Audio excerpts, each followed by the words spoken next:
Kira-kira apa? Ya, bisa berdampak buruk ya. Berdampak buruknya selain itu apa lagi? Ya, negatif efek sebelah sini ya. Kemudian apa lagi?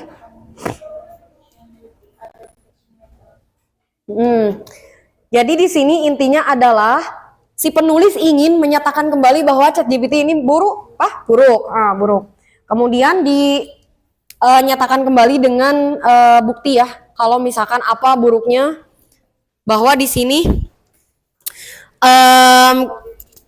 ya kalau misalkan menunjukkan apa slow development of critical thinking and problem solving. Kalau misalkan kita terlalu rely on atau bergantung pada AI atau ChatGPT, itu bisa menurunkan perkembangan berpikir kritis dan juga memecahkan masalah. Kemudian di sini sebagai tambahannya, additionally, a high reliance on ChatGPT can lead to students limited skill. Jadi kebergantungan yang tinggi terhadap ChatGPT bisa menyebabkan terbatasnya belajar dari kesalahan ya, tadi yang kedua. Kemudian ditutup dengan kata penting ya. Penting untuk para pendidik untuk berhati-hati terhadap potensi efek negatif ya dari penggunaan ChatGPT di kelas. Dan untuk menggunakan itu bersamaan dengan metode pengajaran untuk mempromosikan belajar aktif dan belajar berpikir kritis. Jadi kalau emang susah sih ya. Saya sendiri sebagai pendidik tuh kadang kita perlu mengembangkan berpikir kritis sebagai kemampuan di abad 21. Tapi kita terbiasa dengan keinstanan berbagai aplikasi dan juga fitur ya.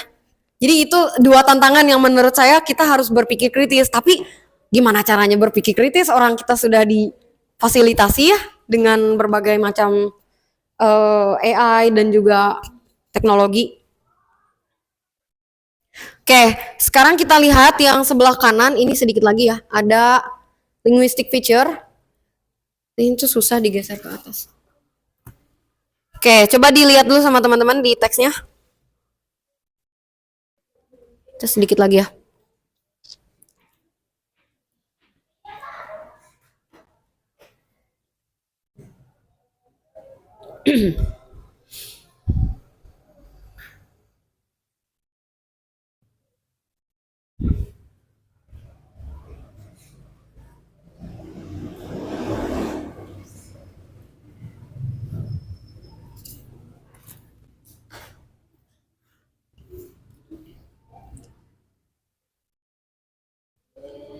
Oke, sedikit.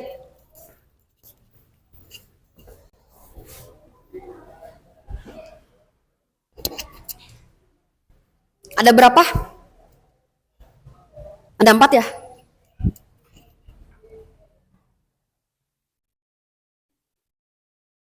Oke, di sini yang kalian belum tahu apa?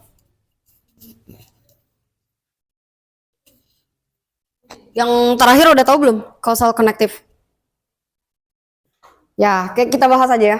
Jadi yang pertama itu ada kata modal ya, atau kata kerja modal. Tadi kata kerja modal itu ada apa saja mungkin kita bisa sebutkan? Tadi may, can, betul ya. Cause may, kemudian ada can ya, can sama could. Jadi kalau di teks eksposisi analitis ini memang kebanyakan menggunakan kata kerja modal ya dalam bentuk kata kerja modal. Kemudian yang kedua ada nominalisasi. Nominalisasi tadi apa yang ada di PPT? Masih ingat gak? Perubahan apa tadi? Perubahan dari kata? Oke, tadi gimana? Perubahan dari kata kerja ke kata benda. Ya, kata kerja ke kata benda, atau bisa juga dari kata sifat ke kata benda. Jadi intinya adalah semua akhirnya adalah kata benda. Tapi sebenarnya kita bisa pelajari lagi ya, nanti kita bikin ini ya. Misalnya generate jadi generation. Kemudian conversation, plagiarism. Jadi ada berbagai macam cara ya untuk mengubah ke kata benda. Kemudian menggunakan istilah teknis. Nah, ini karena kebetulan adalah yang digunakan tentang ChatGPT dalam pendidikan, sehingga istilah teknisnya mengikuti ke teksnya. Yang pertama ada apa? Plagiarism, practice. Artinya apa tadi? Kita belajar sedikit-sedikit artinya ya. Tadi apa? Plagiarism practice? Praktek plagiat, betul. Kemudian yang kedua, critical thinking. Betul, berpikir kritis. Kemudian yang ketiga ada problem solving. Tadi apa? Memecahkan masalah. Yang terakhir ada academic dishonesty.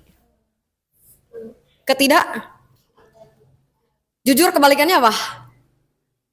Bohong ya, berarti kebohongan akademik. Bisa juga ketidakjujuran akademik. Jadi sebenarnya tinggal dibalik ya. Kemudian yang terakhir ada causal connective. Artinya adalah kata penghubung yang menyatakan sebab akibat ya, atau sebab. Ini saya suka hilang.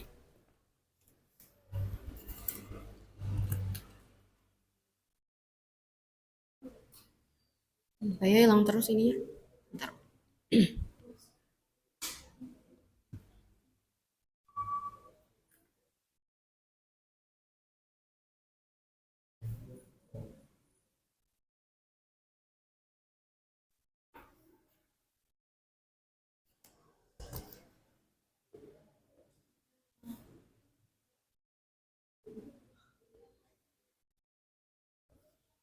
Oke, ini terakhir.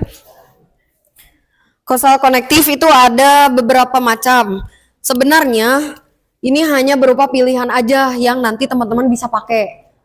Kalau misalkan banyak banget ya, kalian pilih yang kira-kira menurut kalian mudah diingat. Cuma itu artinya juga sama. Jutu artinya karena, kemudian kalau lead itu tadi apa? Lead itu artinya mengarah ke ya, atau misalkan menghasilkan, itu juga. Cause artinya menyebabkan atau sebab. As a result of, sebagai hasil atau efek dari ya. Kemudian result result in itu juga sama. Jadi ini sebenarnya hanya pilihan sama teman-teman, nanti bisa dicek mana kata yang menurut kalian kira-kira dari nominalisasinya ya yang lebih gampang. Kayak gitu. Kayak kita ulang lagi ya untuk review. Di analytical exposition text ada berapa struktur teks? Ada? Ya betul, ada 3. Apa aja bisa disebutkan? Tesis, argumen, sama reiteration. Betul, jadi ada 3 ya. Yang pertama ada thesis statement, kemudian ada argumen, yang ketiga ada reiteration. Kalau di tesis itu menyatakan apa? Tadi yang pertama, paragraf pertama menyatakan apa di tesis? Permasalahan latar belakang yang akan diceritakan oleh si penulis. Ya, permasalahan atau latar belakang atau apanya yang ingin dibahas oleh penulis. Di sini penulis juga sudah menyatakan setuju atau tidaknya gitu ya. Kalau di sini dia sudah jelas tidak setuju dengan ChatGPT karena dia menyatakan kerugian. Kemudian di series argumen. Nah, argumen-argumen ini menyatakan apa? Kira-kira argumen 1, argumen 2, argumen 3, kira-kira fungsinya untuk apa?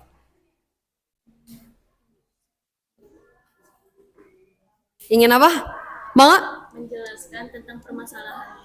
Ya, betul, bisa menjelaskan.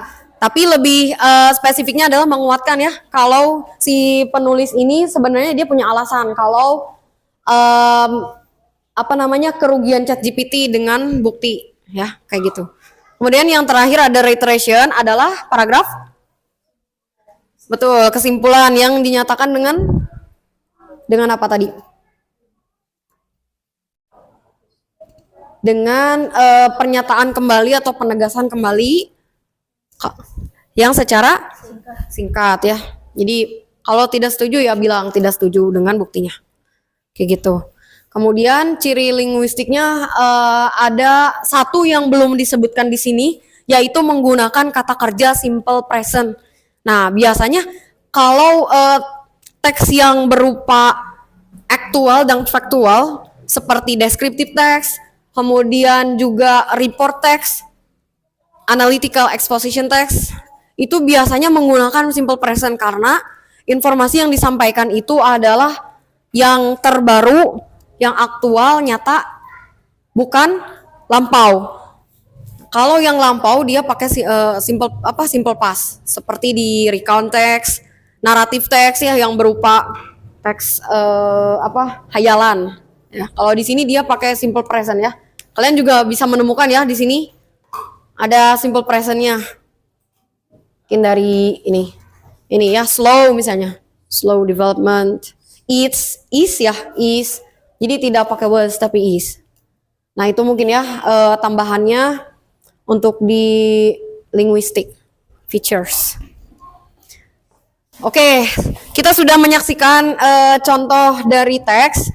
Kemudian di tahapan terakhir, saya sudah memberikan contoh teks yang sudah dikirim ke grup. Coba kita analisis bareng-bareng. Kita tentukan saja yang mana masuk ke apa tadi, thesis statement, kemudian argumen 1, argumen 2, kalau ada 3 berarti 3, kemudian penutup. Kemudian nanti kita lihat juga ada linguistiknya ya. Coba sambil kita lihatin di depan. Sama teman-teman bisa dibaca dulu ya, yang tes kedua.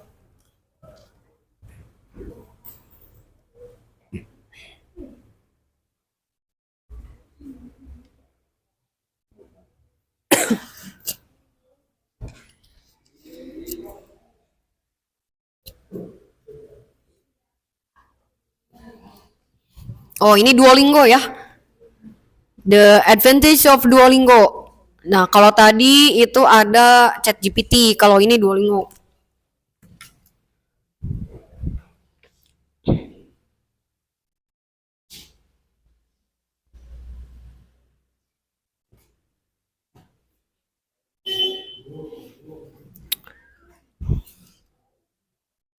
Kalau segede gini kelihatan nggak tulisannya? Nggak kelihatan. Itu ternyata nggak bisa pakai Microsoft Word, jadi harus apa namanya, dikeluarin dulu si. Nah,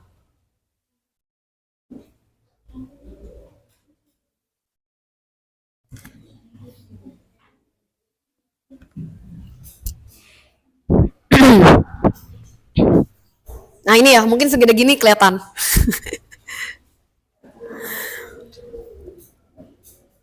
Oke, kita mulai dari judul ya. Kita analisis bersama teks yang belum dilabeli seperti tadi, menunjukkan bahwa kita akan coba berpikir kritis ya. Praktek berpikir kritis adalah menganalisa, artinya dia sudah masuk C5 ya. Kalau menciptakan udah C6 paling tinggi. Jadi ketika kalian punya sesuatu yang diciptakan, berarti kalian sudah berpikir kritis tingkat tinggi ya. Kalau ini baru C5 menganalisa. Oke, kita lihat. Ada yang masih asing dengan kata Duolingo? Baru dengar? Itu sudah? Oh, sudah pernah ya. Biasanya Duolingo itu dipakai apa ya? Betul. Jadi Duolingo itu adalah sebuah aplikasi ya, atau AI juga ya, yang digunakan dalam belajar bahasa. Misalnya bahasa apa aja? Bahasa Inggris, bahasa Arab, dan lain-lain ya. Biasanya lebih gampang di Duolingo ya. Berarti paragraf 1 di sini masuk ke apa strukturnya?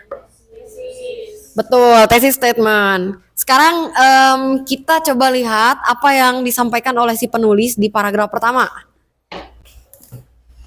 Oke, ini tanpa kalian harus tahu arti semuanya, juga bisa menebak biasanya. Kira-kira penulis tuh mengatakan apa?